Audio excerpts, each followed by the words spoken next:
جنت او جهنم دا د انسان د عمل او د کردار سره تړل شوي دي.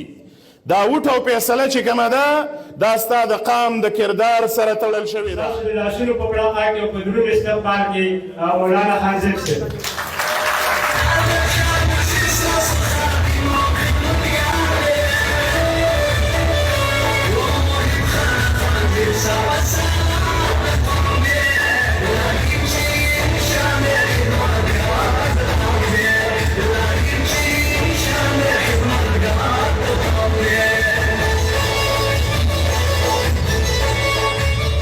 د قامي فکر او د قامي ګوند او د قامي تحریک چې کومه مبارزه ده په دې پښتونخوا وطن کې نو دا نوې هم نه ده او دا صرف د ټاکنو او د الیکشن تر حده هم نه ده. 100 کاله یو تاریخي تسلسل لرو موږ په دې خاوره کې او موږ ویاړ کوو په هغه تاریخ په هغه دور باندې چې د چا سبه 10 کاله تاریخي او د چا سبه 20 کاله تاریخي خو د دې پښتون قام سره د خپل قامي او نسلي زرکلونه تاریخ سره 100 کلن ډیر ویاړلې د قامي تحریک منظم او پیاوړی مزل او تحریک هم پروت دی. همدغه تاریخي تسلسل دی چې دې حد او دې زمانې ته را رسېدلی دی. زموږ فکر دا دی چې د ټاکنو د الیکشن د عمل هم پکې راځي. دا هم د قام د ګټې او د تاوان د فیصلې وخت دی. موږ به ډېر شعوري کوشش کوو چې په دې وخت او مرحله کې هم موږ خپل ولس ته خپل پیغام، خپله خبره، خپله بیانیه، خپل قامي غږ دا ډېر په مؤثر انداز کې ورسوو. وخت زموږ سره ډېر لږ دی او کار ډېر زیات دی زموږ سره. ستاسو د ټولو عزیزانو نه به زموږ دا خواست دي چې دلته په پېښور کې څومره میاشتې وایي پینډۍ کې تر د کراچۍ پورې او زموږ دا غږ اوري نو یقینا چې دلته کې کم مرګري د هغوی اوټ دلته کې دی د هغوی پاتې کېدل هم دلته لازمي دي. ځکه دا جګړه چې کومه ده دا صرف زما د ذات تر حده پورې نه ده. دا صرف یا د قامي اسمبلۍ د باجوړ د اتم حلقې د قامي اسمبلۍ د سیټ دپاره نه ده بلکې دا پیښه مبارزه او په اتم تاریخ باندې کېدونکې چې کومه قامي فیصله ده دا د ټول پښتونخوا وطن د راتلونکي سره تړل شوې ده. د دې ټول قام راتلونکي نجات د دې خاورې چې کوم دی دا موږ ګڼو چې دا د دې فیصلې سره تړل شوې ده. که چېرته دا قام موږ په دې باندې پوه کړلو دا خپله خبره هم په صحیح انداز کې ورسوله نو دا به کېږي په اجتماعي حرکت باندې. زموږ به خواست د ټولو عزیزانو نه چې په باجوړ کې یقینا غریبي هم شته، مسایل هم شته، بدامني هم شته، بدبختي هم شته دی خو دې قامي فیصلې له راتګ هلته ولس ته رسېدل دا زموږ ستاسو د ټولو اجتماعي ذمهواري ده. نو کوشش وکئ د خپل وطن نه که موږ باري زموږ رونه عزیزان په هر ښار د پاکستان کې خپل محنت خپل همت کوي خو دا یو څو ورځې دا د قام دپاره هم ایستل دي. خپلې خاورې له راتلل دي، هر پښتون له ورتلل دي، هر اجري جومات ډبې له بازار ته رسېدل دي او په حیث د قام باندې موږ دا خبره کوو. بیخي موږ په قامي خبره کې تفریق نه کوو. زه اکثر خبره کوم په دې غونډو کې د پی ټي آی ځوانان زه ډېر مخاطب کوم. که په پی ټي آی کې د پښتنو بچي دي نو دا هم زموږ د دې خاورې بچي دي سره پنجاب او د بلې دنیا نه دي راغلي. دا هم د دې خاورې د ګټې دا تاوان په فیصلو کې برخوال دي. که یو ګټوره فیصله سهار له راځي په انات کلي کې ما ته نن یو ځوان میلاو شو ما ته ویل زه د پی ټي آی سره تعلق ساتم هوټ به تاله در کوم. مال په څه بنیاد باندې اوټ راکې ویل په دې بنیاد باندې اوټ در کوم چې کم خلک زموږ مخې ته ولاړ دی د خپل ګوند په نامه باندې نو زه په دې پوه یم چې دا د دې باجوړ ترجماني نشي کولی ځکه موږ هغه له اوټ نه ورکوو. نو ویل ځکه په پی ټي آی کې ولې نه یم خو دا اوټ چې کوم دی د قامي اسمبلۍ دا به موږ تاله درکوو. پرون په ښار بازار کې موږ ګرځېدو یو بل ځوان و د تمانخیلو هغه راسه میلاو شو بیا یې غونډه هم جوړه کړې وه. نو یوسف نامه ور هغه ځوان ما چېرته لیدلی یم نو په عمر کې په اول ځل مې ولیدلو خو ډېر په مینه کې زموږ خواله رالې او ډېره مینه یې ښکاره کوله. ویل په سعودي عربستان کې زه خپل کار مزدوري تجارت کوم او ستاسو خبرې ما په دې فیسبوک باندې اورېدلي ومه په پی ټي آی کې خو ستا د نثارباز دا خبرې ویل چې ما واورېدې نو ویل بلکل لیونی شوی یم دا ذهن مې ویل بدل شولو. هغه شکونه او شبهات چې په دې ذهنونو کې میلو نو ویل هغه د ذهنونو نه ووتل. نو په 8 تاریخ ویل زما سعودي عرب ته واپس ټیکټ و ریټرن هغه ټیکټ ما کینسل کو، خپل وډ هم لاټین نه ورکوم او ټوله کورنۍ کلی به هم تیاروم.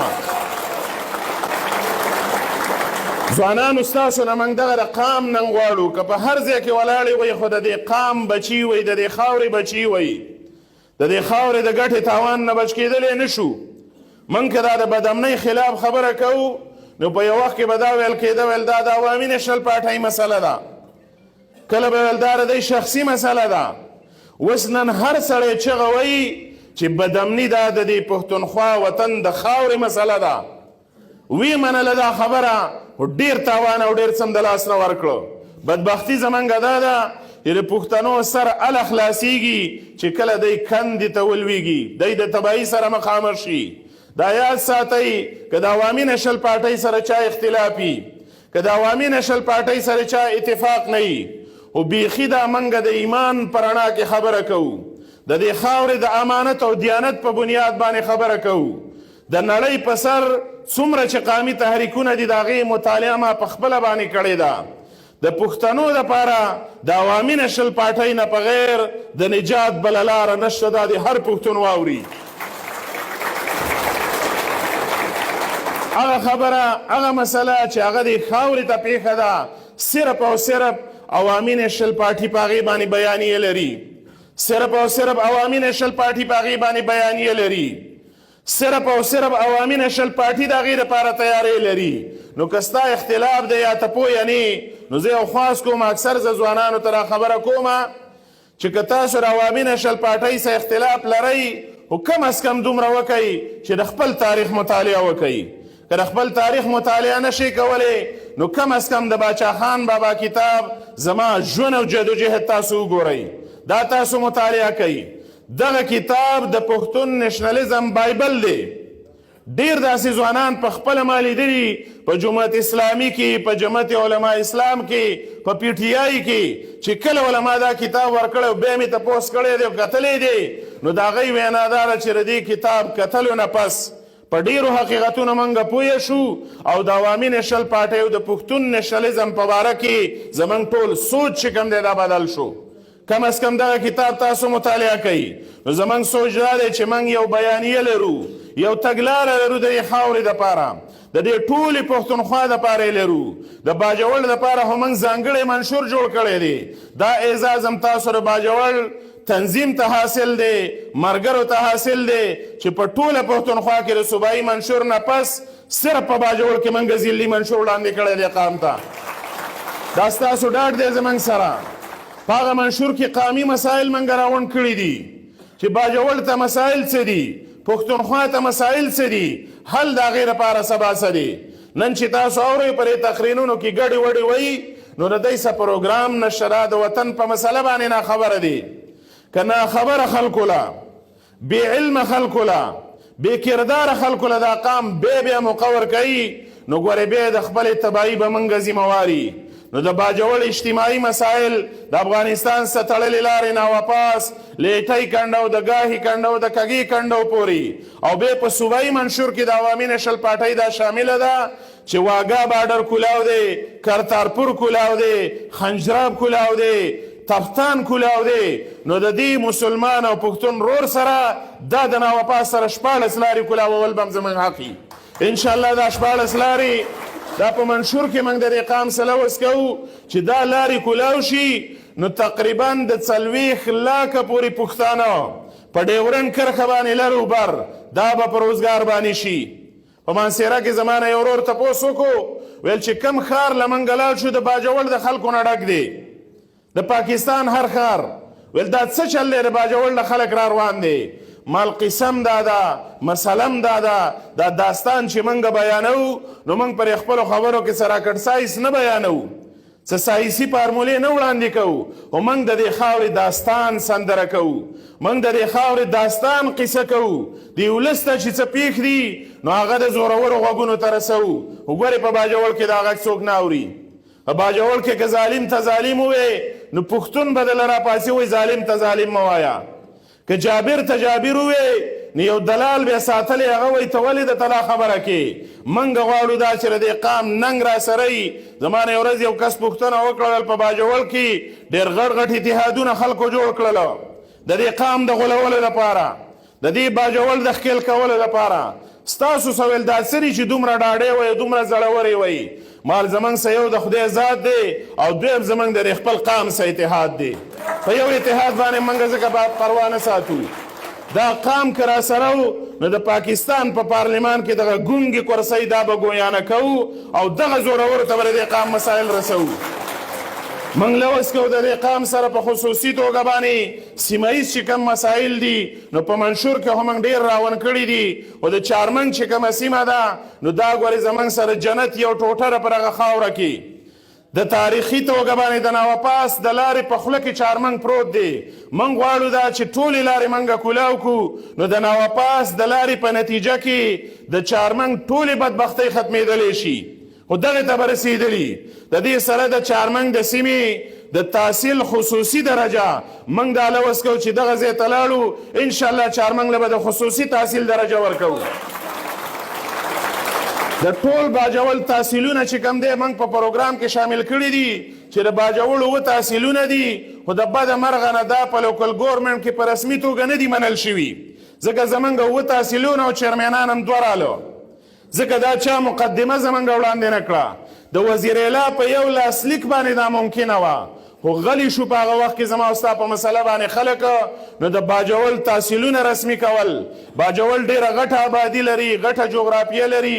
په منشور کې موږ دا شامله کړي چې د دیر په شان د چترال په شان باجوړ له دویمه انتظامي ضلع راوړل چې کوم دی دا زموږ هدف دی. باجوړ ته ګیس راوستل زموږ مرام دی. د باجوړ په اوبو باندې بجلی پیدا کول زموږ مقصد دی. د باجوړ کرونده او زراعت راپورته کول ساینسي اګریکلچر له وده ورکول او یا پیسره د باجوړ د ولس دارومدار دا په زمینداره باندې دی خو زمینداره زموږ تباه ده. هغه د سرو زرو ځمکې چې د ځمکې په سر کومه غله او میوه ده دا د باجوړ خاوره کوي خو تخم نشته ساینس نشته اوبه نشته بجلی نشته ټیوبویل نشته دی او تربیت او هنر نشته دی. نو زما زمیندار په دې 21مه پیړۍ کې د زرو کالو پخوانۍ زمینداره راټینګه کړې ده. موږ غواړو دا چې دا وطن بدل کو دا وطن په ساده انداز نه بدلیږي. قرآن موږ ته وینا کوي قرآن رهنمایي کوي ان الله لا یغیر ما بقوم حتی یغیروا ما بانفسهم.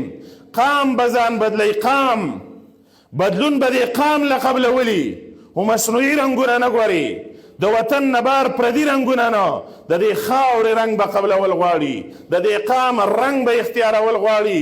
باور وکئ چې که د اسلام په سطح خبره شي نو د هر چا نه زیات ننګیالي د باجوړ او د پښتونخوا ولس دی.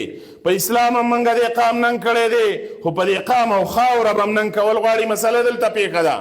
اکثر زمانه مرګري تپوس کوي خبریالان یې وایي په عوامي نشل پارټۍ کې څنګه رواني. نو زه هغوی ته یو خبره کوم او دلته هم دا وایو چې بدمرغي دا ده چې دا ګڼل کېده چې عوامي نشل پارټي د اسلام خلاف ده عوامي نشل پارټي د مذهب خلاف ده. خو یو په دې وخت کې همیشه د عوامي نشل پارټۍ تاریخ دا دی چې د خبرو په ځای دی په عملي توګه باندې جواب ورکوي په عمل کې خبره ثابتوي. ما ته دا ټیکټ جاری کول دا د دې خبرې ثبوت دی چې عوامي نشل پارټي د اسلام هم محافظه ده او د خاورې محافظه ده.